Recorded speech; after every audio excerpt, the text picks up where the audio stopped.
Hello student, welcome to online classes. मैं संजय कुमार।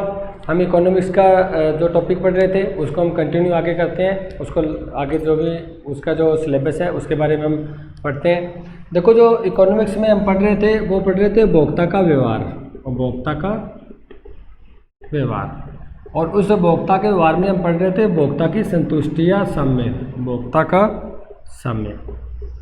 और उस साम्य की दो विचारधाराएं थी। एक तो थी आपके गणनावाचक विचारधारा, एक आपकी थी जो क्रमवाचक विचारधारा। उसके अंदर गणनावाचक विचारधारा में हम दो सिद्धांत पढ़े थे। एक तो हमने पढ़ा था सीमांत उपयोगिता ह्रास नियम, सीमांत उपयोगिता ह्रास नियम, यानी सीमांत उपयोगिता का ह्रास हो जाता है, जिसे गोसेन का प्रथम नियम बोलते हैं। 1854 में गोसेन ने दिया था। सेकंड हमने पढ़ा था सम सीमांत उपयोगिता नियम, सम सीमांत उपयोगिता नियम, या हम कह सकते हैं इसी के द्वारा उपभोक्ता का साम्य, उपभोक्ता का साम्य। और साम्य का अर्थ मैं बता चुका हूँ। साम्य वो होता है नए परिवर्तन की स्थिति, जो स्थिरता की स्थिति होती है। उपभोक्ता जब एक बार साम्य में आ जाता है, संतुलन में आ जाता है, उसके बाद उपभोक्ता नए तो वस्तुओं को बढ़ाता है, नए वस्तुओं को कम करता है। और इसके अंदर हम दोनों पढ़ चुके हैं, सीमांत उपयोगिता ह्रास नियम पढ़ चुके हैं। और सम सीमांत यानी जो हम वस्तुएं खरीदते हैं उसकी अंतिम इकाई से जो सीमांत उपयोगिता मिलती है वो सभी वस्तुओं की क्या होनी चाहिए, बराबर होनी चाहिए। इसकी हमने टेबल बनाकर भी उसको हमने पूरा किया था। भी जितनी, मान लो मैंने दो वस्तु खरीदी एक्स और वाई, इसकी मैंने 5 इकाइयाँ ली, इसकी मैंने 6 इकाइयाँ ली, इससे मेरे को 10 सीमांत उपयोगिता, इससे मेरे 10 सीमांत उपयोगिता। यानी कहने का मतलब है अंतिम इकाई, इसकी 5वीं अंतिम इकाई थी, इसकी 6ठी अंतिम इकाई थी, इनसे जो सीमांत उपयोगिता मिलती है वो क्या हो जाए, बराबर हो जाए, सम हो जाए। बस यही होता है सम सीमांत उपयोगिता नियम। आप इसको ये कह सकते हो भी एक उपभोक्ता द्वारा अनेक वस्तुओं की अनेक इकाइयों का विक्रय किया जाता है। एक से ज़्यादा वस्तुओं का विक्रय किया जाता है, उसको खरीदा जाता है। और जो प्रत्येक वस्तु की जो अंतिम इकाई होती है, मैं इसकी परिभाषा बता रहा हूँ आपको सम सीमांत उपयोगिता नियम की। प्रत्येक वस्तु की जो अंतिम इकाई होती है, उस अंतिम इकाई की सीमांत, सभी वस्तुओं की अंतिम इकाई की सीमांत उपयोगिता क्या हो जाए, सम हो जाए, बराबर हो जाए या लगभग बराबर हो जाए, उसे बोलते हैं सम सीमांत उपयोगिता नियम। और इसी से होता है उपभोक्ता का साम्य, यानी ये क्या हो जाए, बराबर हो जाए, क्योंकि हम बहुत वस्तुएं खरीदते हैं। इसके आधार पर हमने ये भी बताया था आपको भी उपभोक्ता के साम्य में जो सम सीमांत उपयोगिता नियम है उसमें 3 शर्तें पढ़नी थी हमें। मैं आपको बता चुका हूँ। देखो, पहली शर्त हमारी कंप्लीट हो चुकी है। पहली शर्त हमारी थी भी जो MUX बराबर PX होनी चाहिए। इसका मतलब ये शर्त थी एक वस्तु पर भी, जब उपभोक्ता एक वस्तु को खरीदता है, एक वस्तु को लेता है, तब क्या होना चाहिए, उस वस्तु की सीमांत उपयोगिता और उस वस्तु की कीमत बराबर होगी, तभी क्या होगी, बाजार से क्रय विक्रय होगा, यानी बाजार से वस्तुएं खरीदी जाएगी, उपभोक्ता उस वस्तु का उपभोग करेगा। यदि मान लेते हैं ये अलग प्रकार से हो, मान लो सीमांत उपयोगिता ज़्यादा हो या कीमत ज़्यादा हो, तो ऐसी स्थिति में साम्य की स्थिति नहीं होती, हम पढ़ चुके हैं। क्योंकि अगर सीमांत उपयोगिता ज़्यादा और कीमत कम हो तो हम वस्तु ज़्यादा खरीदेंगे। अगर कीमत ज़्यादा हो, सीमांत उपयोगिता कम हो, यानी मान लीजिए उपयोगी कम हो और कीमत ज़्यादा चुकानी पड़ रही है, तो हम वस्तु को कम करेंगे। तो परिवर्तन तो हो रहा है ना, कभी बढ़ा रहे हैं कभी कम कर रहे हैं। ये वो स्थिति है जहाँ पर परिवर्तन नहीं करता, उपभोक्ता क्या कर लेता है, वस्तु क्रय विक्रय न तो बढ़ाता है और न घटाता है। उसके बाद नेक्स्ट जो हमने शर्त पढ़ी थी वो पढ़ी थी MUX बटा PX बराबर MUY बटा PY। आप इसको अगर शॉर्टकट में ले सकते हो तो ये भी ले सकते हो, कोई दिक्कत नहीं है। MUX बराबर MUY एक ही बात है। क्योंकि देखो, आपका जो ये जो वर्तमान में जो सिलेबस है, आगे कह रहे हैं NCERT का सिलेबस आएगा, उसके अंदर ये 2 सिद्धांत अलग अलग है। इसे बोलते हैं भारित सीमांत उपयोगिता नियम, भारित सीमांत उपयोगिता नियम, भारित सीमांत उपयोगिता नियम। ये आपको बता रहा हूँ, क्यों बता रहा हूँ, क्योंकि आप ये भी लिख सकते हो, सब एक ही बात है। MUX से भाई ये होता है सम सीमांत उपयोगिता नियम, सम सीमांत उपयोगिता नियम। ये कब होता है, देखो, जब दोनों वस्तुओं की कीमत समान हो, जब दोनों वस्तुओं की कीमतें समान हो, तब तो आपका ये नियम लगेगा MUX बराबर MUY। जब दोनों वस्तुओं की कीमतें अलग अलग हो, मान लेते हैं X की कीमत 2 रुपये हो, Y की 4 या 5 रुपये हो, तब क्या करते हैं, तब इसको कीमत से भाग देते हैं, कुछ नहीं करना। देखो, हमें क्या करना है, दोनों को बराबर करना है। लेकिन जब कीमत अलग अलग हो जाए तब इसकी सीमांत उपयोगिता को कीमत से भाग दे दो, इसकी सीमांत उपयोगिता को कीमत से भाग दे दो। अब कीमत से भाग देकर आपको बराबर करना है, सेम ही है बात, कोई दिक्कत नहीं है। यानी कहने का मतलब आपको क्या करना है, दोनों की सीमांत उपयोगिता को बराबर करना है। अगर बराबर हो गई तो आपकी शर्त कंप्लीट है।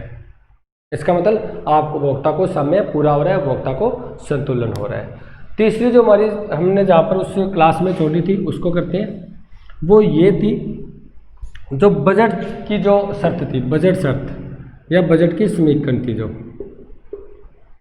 यहाँ से हमें इसको करना है। देखो बजट की समीकरण आपको क्या कहती है, बजट की समीकरण ये कहती है, देखो मेरे पास बजट है, मान लेते हैं 10 रुपये। अब अगर 10 रुपये है तो क्या मैं 12 रुपये खर्च कर सकता हूँ? नहीं कर सकता, क्योंकि मेरे पास है ही 10 रुपये। क्या मैं 8 रुपये खर्च कर सकता हूँ? हाँ 8 रुपये खर्च कर सकता हूँ मैं, लेकिन 8 रुपये खर्च करने से मेरे को नुकसान होगा। क्या नुकसान होगा? मेरे को वस्तु कम मिलेगी। देखो मैं 12 रुपये तो खर्च कर नहीं सकता क्योंकि मेरे पास इतना बजट नहीं है। 8 रुपये मैं वैसे खर्च नहीं कर सकता क्योंकि मेरे को वस्तुएं कम मिलेगी, और उपभोक्ता ये चाहता है उसको ज़्यादा से ज़्यादा वस्तु मिले, ज़्यादा से ज़्यादा उसको संतुष्टि हो, ज़्यादा से ज़्यादा उसको उपयोगिता मिले। तो ऐसी स्थिति में बजट की समीकरण ये बनती है कि जितना भी खर्च हो वो बजट के बराबर होना चाहिए, पैसे के बराबर। यानी मेरे पास 10 रुपये है तो जितनी मैं वस्तुएं खरीदूँ, जितनी वस्तुएं बाजार से लेकर आऊँ, खरीदूँ, विक्रय करूँ, वो उस 10 रुपये के बराबर होने चाहिए। अब हम छोटा सा एग्जाम्पल लेते हैं। देखो अपने इसको थोड़ी सी संख्या बड़ी ले लेते हैं, मान लेते हैं हमारे पास 20 रुपये है, ठीक है। मेरे को पेन 2 पेन खरीदने हैं, मैं बाज़ार में जाता हूँ, मैं कहता हूँ जी एक इसको फिर करेंगे, मैं आपको पहले बता देता हूँ, वो हमने पिछले वीडियो में भी किया था, अब भी बता देता हूँ। मैं कहता हूँ जी पेन की कीमत पूछता हूँ, वो कहता है 5 रुपये का पेन है, मैं कहता हूँ मेरे को 5 पेन दे दो, तो वो क्या करेगा, वस्तुएं कितनी ली मैंने 5, उसकी कीमत कितनी है 5। हम कैलकुलेटर में से ही करते हैं ना, जैसे थोड़ी है वो कहेगा पहले 5 दो, फिर 5 दो, फिर एक पेन का 5 दो, ये तो गलत हो गया। वो कैलकुलेटर में सीधे ही 5 को 5 से गुना करके ये कहेगा 25 रुपये दे दो जी मेरे को, ठीक है। ये तो एक वस्तु होगी, यानी एक्स वस्तु होगी। सेकंड बात में मैं ये कहूँ जी मेरे को रजिस्टर में दे दो आप, मैं कहता हूँ रजिस्टर की कितनी कीमत है, वो कहेगा 10 रुपये है। मैं कहूँगा जी ऐसे करो 4 रजिस्टर दे दो, तो वो क्या करेगा 10 को क्या करेगा 4 से गुना कर देगा, ठीक है। अब मैं कहता हूँ टोटल रुपये कितने हो गए जी मेरे, वो कहेगा 10 5 25 ये हो गए, 5 5 25 ये हो गए, और 10 चौक 40 ये हो गए, इसको जोड़ देगा, वो कहेगा जी टोटल 65 रुपये हो गए आपके। यही होता है ना, यही बजट की समीकरण है। कैसे? आपने एक्स वस्तु खरीदी, एक्स वस्तु की मात्रा से गुणा करना, ये पॉइंट का निशान होता है ना, गुणा होता है, वो 9th और 10th में पढ़ चुके हो आप। एक्स वस्तु की मात्रा और उसकी कीमत से गुणा करना है बस, फिर प्लस करना है आपको किसका, वाई वस्तु की मात्रा और वाई वस्तु की कीमत से। ये दोनों किसके बराबर होना चाहिए, बजट के बराबर होना चाहिए। बस ये आपकी समीकरण कंप्लीट है, ये आपकी समीकरण क्या है, कंप्लीट है। समझिए बात। अब मैं इसके आधार पर कहता हूँ, मान लेते हैं बजट मेरे पास 20 रुपये, प्रश्न आता है आपके, बजट आपके पास 20 रुपये है, ठीक है, और एक्स वस्तु की जो कीमत है वो मान लेते हैं 2 रुपये है, वाई वस्तु की कीमत है वो 4 रुपये है। ऐसी स्थिति में आपको क्या करना है, या मैं ये कह दूँ जी पहले इसको पूरा करते हैं। अब वो कहता है 4 रुपये। अब बताओ भी एक्स वस्तु की जैसे मान लेते हैं मात्रा वो खरीद लेता है, 4 मात्रा खरीदता है, और इसकी वो 3 मात्रा खरीदता है। वाई वस्तु एक्स की 4 खरीदता है और वाई की 3 खरीदता है। तो अब ये देखो हमारे बजट में सूट कर रही है नहीं कर रही, या बजट से ऊपर जा रही है, बजट से नीचे जा रही है। इस शर्त को पूरा करना है, यानी इस बजट को इस समीकरण को इस बजट के बराबर करना है। मैंने पहले बताया था आपको, बजट से ज़्यादा हम जा नहीं सकते, और कम उपभोक्ता जाना नहीं चाहता क्योंकि उससे उसकी वस्तुएं कम मिलेगी, उसकी संतुष्टि कम होगी। तो एक्स वस्तु की मात्रा कितनी है 4, गुणा एक्स वस्तु की कीमत कितनी है 2, प्लस वाई वस्तु की मात्रा कितनी है 4, और वाई वस्तु की कीमत कितनी है, नहीं सॉरी, मात्रा 3 है और कीमत कितनी है 4। तो देखो 4 दूनी 8 प्लस 4 3 12, 12 8 कितने हो गए 20। आपका बजट कितना है 20, यानी दोनों बराबर हो रहे हैं ना, बराबर है। इसका मतलब ये तीसरी समीकरण भी आपकी कंप्लीट है। भाई जितना पैसा है मेरा उतनी वस्तु खरीद पाता हूँ मैं, ज़्यादा थोड़ी खरीद लूँगा। यानी बजट के बराबर तो होना चाहिए ना, बजट के ऊपर थोड़ी जा सकते हैं हम, तो बराबर होना चाहिए। जब बराबर हो जाएगा इसका मतलब उपभोक्ता का साम्य या संतुलन कंप्लीट हो जाएगा। अब इसके आधार पर मैं आपको एक छोटा सा प्रश्न करवाता हूँ, फिर आगे निकलते हैं।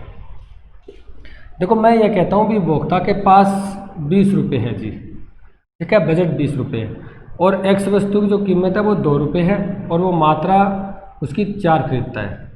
वाई वस्तु की कीमत हमें पता नहीं है जी, वाई वस्तु की कीमत हमें पता नहीं है, आपको ज्ञात करनी है, और मात्रा उसकी 3 खरीदता है। ठीक है, अब वो कहता है भी जो वाई वस्तु है उसकी कीमत ज्ञात करो। प्रश्न देखो आप, ये प्रश्न आ गया आपको। मान लेते हैं एक उपभोक्ता के पास जो बजट है, जो पैसा है वो 20 रुपये है, एक्स वस्तु की कीमत तो 2 रुपये है, मात्रा 4 है। वाई वस्तु की कीमत आपको ज्ञात करनी है, मात्रा 3 है। तो इस समीकरण में रख दो इसको, एक्स गुणा पी एक्स कीमत, वाई गुणा पी वाई कीमत बराबर एम। देखो एक्स वस्तु की मात्रा 4 गुणा कीमत 2 प्लस वाई वस्तु की मात्रा 3, कीमत हमें दी नहीं होती, इसको आप ऐसे लगा लो या एक्स मान लो। हमने कीमत को क्या मान लिया, एक्स मान लिया, बराबर बजट कितना है 20। हमने मान रख दिया इस समीकरण के अंदर, जो हमें नहीं पता उसको हमने एक्स मान लिया, कुछ भी मान लिया, वो आपकी इच्छा है। अब ये 4 दूनी 8 हो गया, प्लस 3 को 1 से गुणा किया 3x हो गया बराबर 20। ठीक है, अब देखो इधर ये 8 प्लस में इस साइड में जाके क्या हो जाएगा माइनस में, तो 3x बराबर 20 माइनस 8। अब 3x है बराबर 20 में से 8 के कितने बचे 12, और इधर x है, ये गुणा में इधर जाके भाग में हो जाएगा 3, इसको काटेंगे 4, आपका आंसर आ गया। 4 कितना आ गया आपका आंसर आ गया, क्योंकि x वस्तु की मात्रा कितनी खरीद रहे हो आप 4। सिंपल है, कुछ नहीं करना आपको, सिर्फ यही तो करना है, x गुणा भाग जो आप 9वीं 10वीं में करते आए हो वही तो आपको करना है। ठीक है, ये हमने मान रख दिया, जिसका नहीं पता उसको x मान लिया, इसको गुणा करके 8 हो गया, ये इधर जाके माइनस में हो गया, ये गुणे वाले इधर जाके भाग में हो गया, और 12 को 3 से भाग दिया, आपका 4 आंसर आ गया। क्या ये 4, और हम इसको प्रूफ करके देख लेते हैं। देखो हमारे बजट समीकरण ये है बराबर एम, प्रूफ करते हैं क्या वास्तव में बजट के अकॉर्डिंग है या नहीं, बराबर है या नहीं। एक्स वस्तु की मात्रा 4, कीमत 2, वाई वस्तु की मात्रा 3 और कीमत हम मात्रा 3 और कीमत हम निकाल चुके हैं कितनी 4, बराबर एम कितना है 20। तो 4 दूनी 8, 4 3 12, 20, 8 और 20, 8 और 12 20 होते हैं बराबर 20। इसका मतलब दोनों बराबर हो रहे हैं, तो ये आंसर हमारा सही है। यानी बराबरी तो करना है, समी तो करना है, बराबर हो रहे हैं, इसका मतलब ये आंसर हमारा सही है। तो ये आपकी बजट की समीकरण है, और पक्का 2 नंबर का इसका प्रश्न आता है आपको, ये ध्यान रखना कितना सिंपल है। इसके अंदर मैंने आपको एग्जाम्पल लेकर भी बता दिया, यही तो करते हैं, वस्तु की मात्रा और कीमत से गुणा ही तो करते हैं, और जितनी वस्तुएं हम खरीदते हैं उन सबको कीमत की मात्रा से गुणा करके जोड़ लेते हैं। दुकानदार नहीं बनाता क्या, एक जो बिल बनाता है, एक वस्तु की 5 इकाई ली 4 रुपये कीमत है वो यहाँ लिख देता है, एक वस्तु 3 इकाई ली 2 रुपये कीमत है वो यहाँ लिख देता है, एक वस्तु 6 इकाई ली 10 रुपये कीमत है वो यहाँ लिख देता है, सबको जोड़ देता है, बस ये तो करता है। ये तो हमें करना है, कीमत को मात्रा से गुणा, कीमत को मात्रा से गुणा, फिर जोड़ देंगे, आपका आंसर आ जाएगा। बस आपको ध्यान रखना जो ये आए ना, ये आपके बजट के बराबर होना चाहिए, बस इतना ध्यान रखना आप। देखिए ये खर्चा 20 रुपये है तो ये बजट के बराबर है, बस ये ध्यान रखना और कुछ ही नहीं है। तो ये आपकी बजट की समीकरण है, 2 नंबर का प्रश्न आपका बिल्कुल कंप्लीट हो चुका है और बिल्कुल सिंपल तरीके से हो चुका है। अब हमने क्या पढ़ा, देखो भोक्ता के समय के लिए, भोक्ता के समय के लिए आपको 3 ही शर्तें याद रखनी है। एक तो आपको MUX बराबर PX करना है, यानी एक वस्तु के लिए उसकी वस्तु की सीमांत उपयोगिता, उसकी कीमत आपको बराबर करनी है। एक आपको क्या करना है, उसकी सीमांत उपयोगिता को, एक्स वस्तु की सीमांत उपयोगिता और वाई वस्तु की सीमांत उपयोगिता को बराबर करना है। या मैंने आपको बताया था ये भी लिख सकते हो, MUX बराबर PX, एक ही बात है। ठीक है, और तीसरी शर्त आपकी बजट की है, जो आपको इसको भी बराबर है करना है, बराबर है। जब ये तीनों शर्तें कंप्लीट होती है तब होता है उपभोक्ता का साम्य। आप लिख सकते हो उपभोक्ता का साम्य या संतुलन, बस। यानी गणनावाचक विचारधारा में उपभोक्ता का साम्य या संतुलन आपका कंप्लीट हो चुका है। बिल्कुल सिंपल तरीके से मैं आपको करवा चुका हूँ, कोई दिक्कत नहीं है। थोड़े आप अपने नोट्स बनाना, नोट्स बना के उसको बढ़िया तरीके से पढ़ना, इस क्लास को बार बार देखना। तो मेरे हिसाब से तो कोई ऐसा मैटर नहीं है जो आपको समझ नहीं आएगा। ठीक है, एक बार देखो, इकोनॉमिक्स की एक खासियत होती है, ये मैथ की तरह चलती है, सिद्धांतों पर चलती है। यदि ऐसा नहीं हम सीधे लेटे हो आराम से पढ़ रहे हो, बीच में नींद आ रही हो, बीच में कुछ और सोच रहे हैं, सपने आ रहे हैं, मोबाइल भी देख रहे हैं, ऐसा मैटर से ये याद नहीं होता। क्योंकि इकोनॉमिक्स एक ऐसी चीज़ है, इसमें 100 में से 100 नंबर ले सकते हो आप। क्योंकि अगर आपको समीकरण का ये प्रश्न पूछे तो सिंपल सी बात है, अगर आप इतना लिखा है तो आपके कोई नंबर नहीं कटेंगे, 2 में से 2 आएंगे। अन्य वक्त में आपने 1-2 लाइनें या कोई कॉमा वगैरह नहीं लगाए तो आपका पास नंबर कट सकता है, इसमें कोई मैटर ही नहीं है। आपने पूरा किया, नंबर पूरे हैं, ऐसा मैटर नहीं है भी आपके कहीं नंबर कट जाएंगे। ठीक है, तो इसको आप बढ़िया तरीके से कर सकते हो। और इसके लिए आपके पास रफ कॉपी होनी चाहिए। जब भी आप कोई भी लेसन करने बैठो तो रफ कॉपी आपके पास होनी चाहिए कि जो भी आप पढ़ रहे हो, जो भी आप मैं जैसे क्लास देख रहे हो आप या अपने नोट्स बना रहे हो, तो रफ कॉपी में साथ साथ आपको हल करना है, उसको देखना है। 1-2 बार आपने ऐसे कोई भी, मैंने यहाँ पर इसकी कीमत गायब की थी, आप इसकी कीमत गायब कर दो, मात्रा गायब कर दो या इसकी मात्रा पूछ लो, आपको ऑटोमेटिक आंसर आ जाएगा। अगर आपने 1-2 बार ऐसा कर लिया ना तो आप मेरे हिसाब से पढ़ाने लग जाओगे एससी इकोनॉमिक्स। कोई ऐसे मैटर नहीं है भी जो आपको न समझाए, आप जिसको न कर सको। उसके बाद नेक्स्ट बढ़ते हैं आगे। अब मैंने आपको जो करवाया था इसके अंदर एक छोटा सा टॉपिक रहा है आपके गणनावाचक में, उसके बाद क्रमवाचक विचारधारा में आते हैं। देखो हमारा था टॉपिक, हम पढ़ रहे थे समसीमांत उपयोगिता नियम, समसीमांत उपयोगिता नियम। और इसको हमने क्या कहा था, इसको हमने कहा था जो प्रतिस्थापन का नियम भी बोला था, प्रतिस्थापन का नियम। क्यों बोलते हैं प्रतिस्थापन का, क्योंकि मैंने बताया था कि उपभोक्ता जो 2 वस्तुओं का क्रय करता है, मान लो 1 रुपया खर्च करने से इसकी सीमांत उपयोगिता 20 मिलती है, इसकी 15 मिलती है, तो उपभोक्ता यहाँ से वो रुपया उठा लेगा और वो रुपया यहाँ लगाएगा क्योंकि यहाँ से उसको उपयोगिता ज़्यादा मिल रही है ना। यानी y स्थान पर x को प्रतिस्थापन कर रहा है। अब हम पढ़ रहे हैं इस सिद्धांत की उपयोगिता क्या है। इसकी उपयोगिता सिर्फ आपको यहाँ से समझ आ जाएगी, सिर्फ इतने से ही, सिर्फ 2 ही पॉइंट पढ़ने आपको, 20-15 कुछ भी लिख लो अपने हिसाब से, कम अधिक ज़्यादा जो भी आपको लिखना है, 5-10 लिख लो। अब वो तो आपका मैटर है, संख्या में कोई भी उदाहरण दे सकते हो आप। यानी इसके सिर्फ इतने से डब्बे के आधार पर जो मैंने गोल चक्कर लगाए हम उसकी पूरी उपयोगिता कंप्लीट कर देंगे। देखो कैसे, मैं फर्स्ट उपयोगिता कहता हूँ उपभोक्ता के लिए। उपभोक्ता 2 वस्तुओं को खरीदता है, दोनों में से उसको जिसकी उपयोगिता ज़्यादा मिलती है वही खरीदे, क्योंकि उपभोक्ता का उद्देश्य क्या होता है, उपभोक्ता का उद्देश्य होता है अधिकतम वस्तुएं प्राप्त करना, अधिकतम उपयोगिता प्राप्त करना, अधिकतम संतुष्टि प्राप्त करना। और उसको अधिकतम उपयोगिता कहाँ मिल रही है, 15 से मिल रही है, 20 से मिल रही है, श्योर है 20 से मिल रही है, यानी यहाँ उपयोगिता उसकी ज़्यादा है, तो वो क्या करेगा, एक्स की खरीद लेगा, वाई की नहीं खरीदेगा। उपभोक्ता के लिए इंपॉर्टेंट हुई है नहीं इस नियम की, महत्व हुआ या नहीं हुआ, इसका महत्व हुआ नहीं हुआ, बिल्कुल सिंपल है। इसके द्वारा ही तो वो अपनी उपयोगिता को बढ़ा रहा है। अगर वो मान लो इसको खरीद लेते तो उसकी 5 उपयोगिता कम हो जाएगी। यानी उपभोक्ता का उद्देश्य होता है अधिकतम उपयोगिता प्राप्त करना, ज़्यादा से ज़्यादा उपयोगिता प्राप्त करना। अरे इसी के नियम के तहत ही तो वो अपनी उपयोगिता को बढ़ा रहा है। सेकंड में कहता हूँ उत्पादक। देखो उत्पादक के लिए इसकी क्या इंपॉर्टेंस है, क्या महत्व है इसका, बिल्कुल सिंपल है, क्योंकि उत्पादक वस्तु का उत्पादन करता है। ठीक है, मान लेते हैं उसको एक्स और वाई 2 वस्तुओं में से एक का चयन करना है, उत्पादन करना है। अब वो क्या करता है, उसका पूरा सर्वेक्षण करता है, उसको देखता है भी एक्स वस्तु का उत्पादन करूंगा तो उसको 20 रुपये का फायदा होगा, उपयोगिता मिलेगी। यानी कह रहे इसके अंदर उपयोगिता की बात नहीं करते, इसके अंदर लाभ की बात करते हैं। ठीक है, अधिकतम लाभ की। मैं आपको साथ साथ में प्रश्न भी बता रहा हूँ। उपभोक्ता का जो उद्देश्य होता है वो होता है अधिकतम संतुष्टि प्राप्त करना या अधिकतम उपयोगिता प्राप्त करना। उत्पादक का होता है अधिकतम लाभ प्राप्त करना, प्राप्त करना। देखो प्रश्न नहीं है, अगर आपसे पूछे ना उत्पादक का मेन उद्देश्य क्या होता है, एम क्या होता है, तो आप कहोगे अधिकतम लाभ प्राप्त करना। उपभोक्ता का मेन उद्देश्य क्या होता है, एम क्या होता है, आप कहोगे अधिकतम संतुष्टि प्राप्त करना या अधिकतम उपयोगिता प्राप्त करना। अब मेरे को बताओ, उत्पादक को एक्स वस्तु को उत्पादन करने से 20 की लाभ मिल रहा है और वाई से करने से 15 का लाभ कर रहा है, तो वो किसका उत्पादन करेगा, एक्स का ही तो करेगा, क्योंकि उसको अधिकतम लाभ तभी तो मिलेगा, ज़्यादा लाभ उसको एक्स से ही प्राप्त हो रहा है। देखो हमारी मेन समस्या क्या थी इकोनॉमिक्स की, मैंने जब स्टार्टिंग में इकोनॉमिक्स शुरू की थी उसकी मेन समस्या थी चुनाव की समस्या, चुनाव की समस्या। और चुनाव की समस्या कब पैदा होती है, जब आवश्यकता अधिक होती है और जो उसको पूरा करने के लिए जो साधन होते हैं वो कम होते हैं, तभी तो होती है ना चुनाव की समस्या पैदा। भी आवश्यकता तो 2 है उत्पादक की, लेकिन इतना उसके पास पैसा नहीं है भी दोनों का उत्पादन कर ले।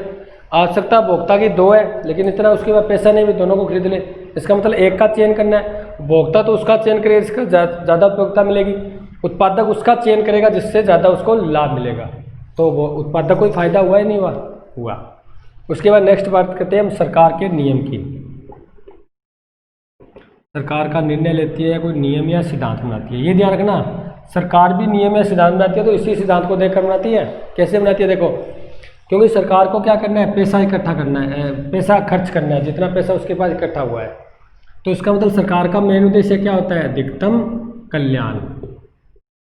ये भी देखो, मैं प्रत्येक चीज बता रहा हूँ आपको। उत्पादक का उद्देश्य होता है अधिकतम लाभ, उपभोक्ता का उद्देश्य होता है अधिकतम उपयोगिता, और सरकार का उद्देश्य होता है लोगों का ज़्यादा से ज़्यादा कल्याण करना। अब सरकार के पास दो ऑप्शन हैं, ठीक है, अपना पैसा खर्च करना है। या मान लेते हैं एक से वो शिक्षा है, और वाई मान लेते हैं सड़क बनानी है उसको। अब सरकार के पास दो ऑप्शन है। सरकार देखेगी भी मेरे को शिक्षा पर पैसा खर्च करने से ज़्यादा कल्याण होता है या सड़क बनाने से ज़्यादा कल्याण होता है, क्योंकि उसको अधिकतम कल्याण करना है जनता का। तो अब उसको देखने के बाद उसको पता चलेगा भी शिक्षा पर खर्च करने से जनता का ज़्यादा कल्याण होता है और सड़क पर करने से कम कल्याण हो रहा है। तो अब सरकार ने क्या दोनों में चयन कर लिया ना, तो सरकार किस पर ज़्यादा पैसा खर्च करेगी? शिक्षा पर। तो सरकार निर्णय ले सकती है, इसी के सिद्धांत पर ले सकती है निर्णय। जैसे तो निर्णय लेना उसका मुश्किल था, अब उसको लग रहा था भी मैं किस पर खर्च करूं पैसा ताकि जनता का अधिक कल्याण हो, ज़्यादा से ज़्यादा लोगों का विकास हो। तो वो दोनों को देखेगी भी इससे करने से 15% लोगों का कल्याण होता है, ये मान लेते हैं हम, कोई बात नहीं।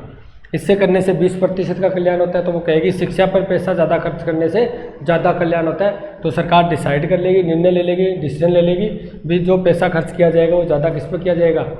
शिक्षा पर। तो सरकार के लिए बेहतर है या नहीं? ठीक है। अब मैं बात करूं वितरण की। वितरण का भी बहुत महत्व है, बांटना, बंटवारा करना, यानी बांटना। ठीक है, हम बात करते हैं, देखो यहाँ पर भी जब उत्पादक होता है ना, उत्पादक जो वस्तु का उत्पादन करता है और उत्पादन करने पर जो उसको पैसा प्राप्त होता है, धन प्राप्त होता है, वो पैसा सारा उसी का तो नहीं, उसको बांटना पड़ता है ना, मजदूर को देना पड़ता है। मजदूरी, भूमि का लगान हम पढ़ चुके हैं, साधनों को, ठीक है, पूंजी का ब्याज है, श्रमिक को मजदूरी है, ठीक है, जो उद्यमी साहसी होता है जो पैसा इन्वेस्ट कर रहे हैं उसका लाभ है। तो वो क्या करेगा? बांटेगा भी इसके आधार पर भी। ज़्यादा पैसा मान लेते हैं, एक इंजीनियर है और एक चपरासी है। अब वो देखिए, अब ज़्यादा पैसा देने से किस में ज़्यादा कल्याण होता है? वो मान लेते हैं एक से इंजीनियर है, वो कहेगा इंजीनियर को ज़्यादा पैसा देंगे, ज़्यादा देने से ज़्यादा कल्याण होता है, क्योंकि वो ज़्यादा एक बढ़िया टेक्नोलॉजी तरीके से उत्पादन को बढ़ा सकता है। चपरासी को कम पैसा देने से ही काम चल जाता है, ठीक है, इसलिए वो ज़्यादा चयन किसका करेगा? इंजीनियर का करेगा, क्योंकि उससे उसको ज़्यादा फायदा हो रहा है, उससे उसकी वस्तुओं की मात्रा, क्योंकि उत्पादक चाहता है वस्तुओं की मात्रा ज़्यादा हो, तो वो देखेगा भी इंजीनियर के कारण उसकी वस्तु की मात्रा ज़्यादा बढ़ रही है, यानी वस्तुओं का उत्पादन बढ़ रहा है। उसके बाद हम ये भी कह सकते हैं, बंटवारे के अंदर बात करें हम साधनों की, क्योंकि हमने पढ़ा था, आपको अगर एक याद हो तो हमने एक समस्या पढ़ी थी पहले लेसन के अंदर। क्या पढ़ी थी? किस से उत्पादन किया जाए, किस से उत्पादन किया जाए, ये चीज़ हमने पढ़ी थी। हमने इसमें पढ़ा था एक तो या तो श्रमिक से उत्पादन किया जाए या पूंजी से किया जाए। या तो हम श्रमिक का ज़्यादा यूज करें या हम पूंजी का ज़्यादा यूज करें। अब वो देखेगा वही बात, श्रमिक और पूंजी के अंदर वो देखेगा पूंजी लगाने से मेरे को 15 का लाभ हो रहा है, श्रमिक लगाने से मेरे को 20 का लाभ हो रहा है। भाई यहाँ से तो 20 का उत्पादन हो रहा है, यहाँ से पूंजी लगाने से 15 का उत्पादन हो रहा है। तो वो क्या करेगा?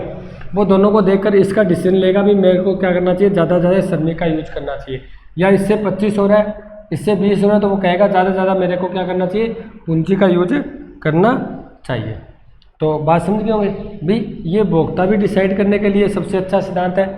भोक्ता से ही लाभ होता है, उत्पादक को भी लाभ होता है, सरकार को भी होता है, वितरण के अंदर भी इसका महत्व है, और श्रमिक के अंदर किस से उत्पादन किया जाए इसका भी महत्व है। यानी इससे क्या उत्पादन किया जाए ये भी उत्पादक के लिए समस्या है, इसका निर्णय हो जाता है। किस चीज़ का उत्पादन किया जाए ये भी निर्णय हो जाता है। किसके द्वारा उत्पादन किया जाए ये भी निर्णय होता है। किसके लिए उत्पादन किया जाए इसके अंदर भी महत्व है इसका। एक समस्या हमने पढ़ी थी, किसके लिए उत्पादन किया जाए, उत्पादन किया जाए, उसके अंदर पढ़ा था एक तो गरीब और एक अमीर। अब मान लेते हैं एक उत्पादक गरीबों के लिए उत्पादन करता है तो उसको 20 का फायदा होता है, अमीरों के लिए करता है तो उसको 18 का फायदा होता है। तो यहाँ पर वो डिसाइड कर लेगा ना किसके लिए उत्पादन किया जाए। वो देखिए अभी ज़्यादा लाभ उसको कहाँ से हो रहा है, वो कहेगा गरीबों से ज़्यादा हो रहा है, तो उसका मतलब डिसाइड हो गया, निर्णय हो गया, तो ये उत्पादक के लिए भी महत्व है, इन समस्याओं से छुटकारा पाया जा सकता है। ये है सम सीमांत प्रयोक्ता नियम।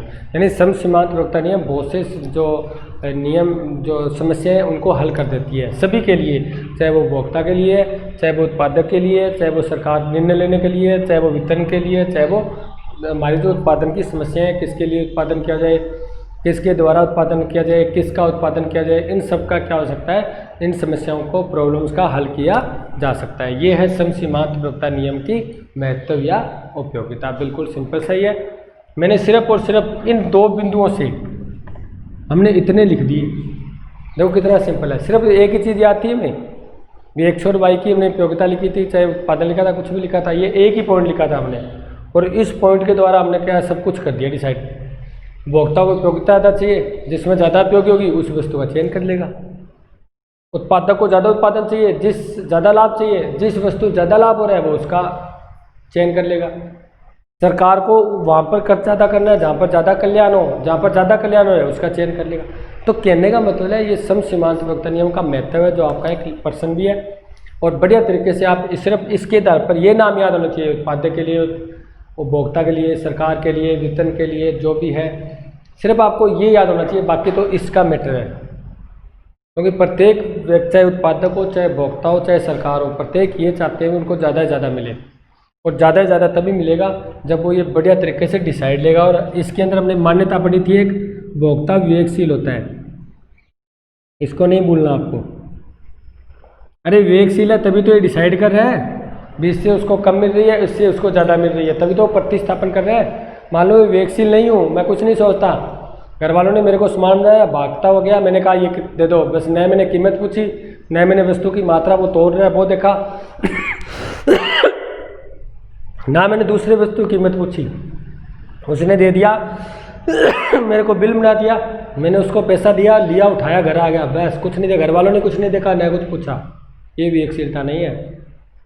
विवेकशीलता ये है भी उपभोक्ता को, उत्पादक को पूरे बाजार की जानकारी होती है, ये ध्यान रखना। अगर पूछे ना उपभोक्ता विवेकशील है, उत्पादक विवेकशील है, कैसे, तो उसको पूरे बाजार की जानकारी होती है, भी यहाँ पर कितने वस्तु की कीमत मिल रही है या कितने कीमत में वस्तु प्राप्त हो रही है, उस अगर उधर जाए तो उसमें कितने कीमत की वस्तु प्राप्त है, और यानी पूरे बाजार की उसको क्या होती है, जानकारी होती है।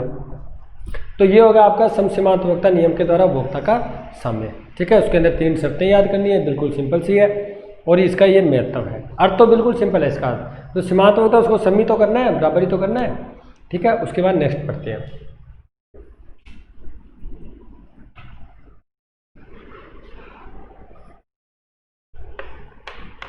देखो हमने पढ़ी थी गणनावाचक विचारधारा और क्रमवाचक विचारधारा। उसमें गणनावाचक विचारधारा आपकी कंप्लीट हो चुकी है, गणनावाचक विचारधारा आपकी क्या हो चुकी है, कंप्लीट हो चुकी है। उसके बाद हमारे तो नेक्स्ट विचारधारा आती है, वो आती है क्रमवाचक विचारधारा। क्रमवाचक विचारधारा, अब हमें क्रमवाचक विचारधारा के आधार पर क्या करना है, उपभोक्ता का साम्य करना है, उपभोक्ता का साम्य, उपभोक्ता का साम्य या संतुलन। देखो सबसे पहले हमें पता होना चाहिए क्रमवाचक विचारधारा वो पढ़ा था हमने, हिग्स और एलन 2 व्यक्ति थे, हिग्स और एलन, उस इन्होंने ये इसका समर्थन कर रहे थे, समर्थन करने वाले थे। अब हमें ये देखना है भाई इसको करेंगे साम्य को, सबसे ज़्यादा जो इम्पोर्टेंट साम्य का है वो यही है, बड़ा प्रश्न इसी का आता है और बहुत सिंपल है। आपको पहले मैं एक नॉर्मल सा बता देता हूँ भाई इस साम्य के अंदर आप क्या क्या पढ़ने वाले हो। तो क्रमवाचक विचारधारा तो ये कहती है भी उपभोक्ता का जो वस्तु का भोग करता है, जो उससे उपयोगिता मिलती है उसको मापा नहीं जा सकता। गणनावाचक वाले तो कहते हैं उपयोगिता मापनीय है, ये कहते हैं उपयोगिता मापनीय नहीं है बल्कि उसको क्रम प्रदान किया जा सकता है। तो इसी के आधार पर आप जो उपभोक्ता का साम्य करोगे क्रमवाचक के आधार पर, हिग्स और एलन के आधार पर, तो एक तो पढ़ोगे आप तटस्थता वक्र, बहुत ही सिंपल है, नाम ही देख लो इसका, तटस्थता वक्र, इसको उदासीनता वक्र भी बोलते हैं और इसको हम समसंतुष्टि वक्र भी बोलते हैं। क्यों बोलते हैं वो पढ़ेंगे हम, एक बार तो हम ये देख रहे हैं इसमें पढ़ना क्या आपको, समसंतुष्टि वक्र। एक चीज़ तो आपको ये करनी है, बिल्कुल सिंपल है। सेकंड आपको एक इसमें पढ़ना है तटस्थता मानचित्र, तटस्थता मानचित्र। इसका तो कहना ही क्या, ये तो बिल्कुल ही सिंपल है, ये तो नाम ही आपको लग रहा है मानचित्र है, कुछ भी नहीं है, 1 मिनट का काम है। उसके बाद नेक्स्ट पढ़ते हैं हम। एक पढ़ोगे इसमें वजन रेखा, या आप कह सकते हो कीमत रेखा। एक आपको ये पढ़ना है, यानी ये 3 ही मीटर आपको पढ़ना है, और 3 मीटर के द्वारा उपभोक्ता का क्या करना है, आपको साम्य करना है। ये है क्रमवाचक विचारधारा, कुछ ये नहीं है। यानी क्रमवाचक विचारधारा में जो उपभोक्ता का साम्य करोगे या संतुलन करोगे, वो आपको सिर्फ तटस्थता वक्र, उदासीनता वक्र या समसंतुष्टि वक्र का पता होना चाहिए, जो एक ही लाइन का काम है। इसका डायग्राम बनाएंगे, इसकी टेबल बनाएंगे। तटस्थता वक्र, तो तटस्थता मानचित्र है, वो बिल्कुल ही सिंपल है, वो तो है ही नहीं, कुछ नाम ही है मानचित्र, कुछ नहीं होता बाकी। देख लेना आप, जैसे मैं आपको डायग्राम बनाऊंगा ना, तो आंसर आप बता दोगे मेरे को, सर ये है। देखो वैसे तो आप हो सकता है मेरे को न बता पाओ, लेकिन आप मन में सोच लोगे सर ये है, कुछ भी नहीं है, हमें याद है, क्योंकि ये होते ही आपको ये याद हो जाएगा। और बजट और कीमत रेखा तो हम स्टार्टिंग से पढ़ते आ रहे हैं, भी उपभोक्ता को कीमत तो पता होना चाहिए, बजट तो पता होना चाहिए। क्या बजट बिना वस्तु खरीद लेगा क्या उपभोक्ता? बस यही तो है बजट रेखा। यहाँ पर वहाँ पर तो आपने सीधा देखा था, क्या देखा था भी, जो उपभोक्ता की मात्रा और उसकी कीमत वस्तु की, और वस्तु की मात्रा उसकी कीमत से गुणा करके बजट के बराबर होना चाहिए। यहाँ पर तो गणनावाचक विचारधारा कर रहे थे आप, गणनावाचक में तो हम माप सकते हैं, लेकिन इसमें मापने वाली बात ही नहीं है। इसके अंदर आपको सिर्फ एक क्या बनाना है, रेखा बनानी है, और करना क्या है, सिर्फ और सिर्फ क्या बनानी है, रेखा। और रेखा, ये बजट रेखा है, मैं इसको बड़ा बना देता हूँ थोड़ा, ये बजट रेखा, बस ये टॉपिक पूरा। बाकी तो रेखाओं देख कर ही लिखना है। ये एक सरल रेखा होती है, ये बिल्कुल गिरती हुई होती है, ये O Y O X X को छूती हुई होती है, बस बाकी तो इसको देख देख के लिखते रहेंगे हम। मेन तो ये बजट रेखा है। यानी कहने का मतलब इसमें कोई ज़्यादा हार्ड बात नहीं है, बिल्कुल सिंपल सा है। थोड़ा बहुत आपको अपना दिमाग लगाना पड़ेगा, देखना पड़ेगा, नहीं भूलोगे आप। तो हम इसकी शुरू करते हैं क्रमवाचक विचारधारा की। यानी क्रमवाचक विचारधारा द्वारा उपभोक्ता का साम्य करते हैं। इसके बारे में पहले थोड़ा पढ़ लेते हैं हम, ठीक है। इसको सामने हम, जो हमारी नेक्स्ट वीडियो होगी, जो हम नेक्स्ट बनाएंगे क्लास, उसके अंदर हम आपको करवाएंगे। क्योंकि अब तो अगर हम टॉपिक शुरू करते हैं तो इतना टॉपिक पूरा तो होने वाला नहीं है, तो उसके अंदर अधूरा रह जाएगा, और अधूरा रहना तो हमने सीखा नहीं है, ठीक है। जो भी काम करेंगे पूरा करेंगे, फिक्स करेंगे। तो देखो, जो क्रमवाचक विचारधारा वाले हैं, जो हिग्स और एलन वाले हैं, क्रमवाचक विचारधारा वाला, देखो ये कहते हैं उपयोगिता को मापा नहीं जा सकता। अगर आपसे इसकी विशेषता पूछे तो आपको बताना है। एक तो पूछे इसका समर्थक है, एक तो हिग्स हो गए और एक एलन होगा, हिग्स और एलन, ठीक है। सेकंड, इसके अंदर इसको उपयोगिता मापनीय नहीं है, उपयोगिता मापनीय नहीं है, बल्कि क्या कर सकते हैं, इसको क्रम प्रदान किया जा सकता है, क्रम प्रदान किया जा सकता है, क्रम प्रदान किया जा सकता है।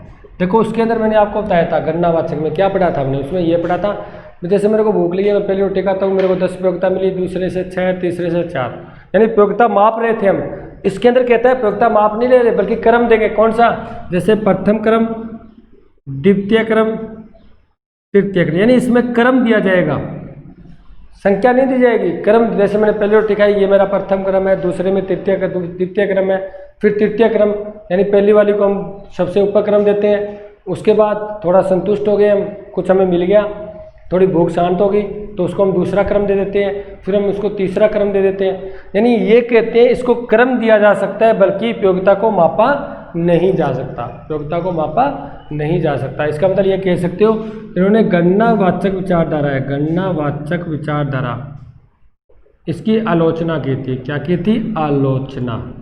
क्यों की थी? इन्होंने कहा था भी एक ही वस्तु का जब दो व्यक्ति उपभोग करते हैं, एक ही वस्तु का जब दो व्यक्ति उपभोग करते हैं तो उनके लिए अलग अलग उपयोगिता होती है। सिंपल सी बात है, वस्तु एक ही होती है। अब मार्कर ले लो, आपके पास मार्कर है, मेरे पास मार्कर है, लेकिन मेरे लिए इसकी बहुत उपयोगिता है, लेकिन आपके लिए उसकी उपयोगिता नहीं है। आपके लिए पेन की उपयोगिता है। वस्तु तो एक ही है, लेकिन जब उसको अलग अलग व्यक्ति उपभोग करते हैं तो उसकी उपयोगिता अलग अलग होती है, और जब उसकी उपयोगिता अलग अलग होती है तो उसको उपयोगिता में माप नहीं सकते। हम ये कह सकते हैं इसका अंदर मेरा जो क्रम है वो प्रथम है, क्योंकि मेरे लिए ज़्यादा उपयोगी है। आपके लिए इसका क्रम द्वितीय, तृतीय, चतुर्थ है, क्योंकि आपके लिए कम उपयोगी है। आपके लिए जो उपयोगिता है, जो प्रथम है, वो पेन है आपका, जो आप कॉपी में नोट्स बनाते हो। तो ये कहते हैं हम उपयोगिता क्यों नहीं माप सकते हैं, क्योंकि एक ही वस्तु के जो होती है वो उपयोगिता अलग अलग होती है। एक गरीब व्यक्ति, भूखा व्यक्ति है, उसके लिए रोटी होती है बहुत ज़्यादा उपयोगी होती है, उसको प्रथम क्रम में रखता है। लेकिन जो अमीर व्यक्ति होता है उसके लिए कम उपयोगी होती है, क्योंकि उसके पास बहुत पैसा होता है, वो अन्य चीज़ भी खा सकता है। तो कहने का मतलब ये कहते हैं, उसको हम चीज़ तो एक ही है, वस्तु एक ही है, लेकिन प्रत्येक व्यक्ति के लिए अलग अलग उपयोगिता है। इसी कारण उसको उपयोगिता को माप नहीं सकते, बल्कि उसको क्रम प्रदान किया जा सकता है। ये है हमारी क्रमवाचक विचारधारा के अंदर। और हिग्स और एलन ने क्या किया था, सबसे पहले तटस्थता वक्र को दिया था, कीमत रेखा को दी थी, और इसके द्वारा क्या किया था, भोक्ता का साम्य किया था, भोक्ता का साम्य या संतुलन किया था, जो आप इस टॉपिक में पढ़ने वाले, और बहुत ही सुंदर तरीके से करेंगे हम, एक एक लाइन के द्वारा, डायग्राम के द्वारा, टेबल के द्वारा। ठीक है, इसका प्रश्न आता है वो हमेशा बड़ा प्रश्न आता है। देखो डियर स्टूडेंट, यहाँ तक आपको जितने भी किए गणनावाचक विचारधारा पढ़ी है, ये हमने क्रमवाचक विचारधारा में कुछ लाइनें लिखी है, तो इनके बारे में आपको कंप्लीट पता होना चाहिए। इनके साथ साथ में आप नोट्स बनाते चलना, ठीक है। और अब क्रमवाचक विचारधारा के आधार पर जो भोक्ता का साम्य है, भोक्ता संतुलन है, वो हम नेक्स्ट वीडियो में करेंगे। Thank you.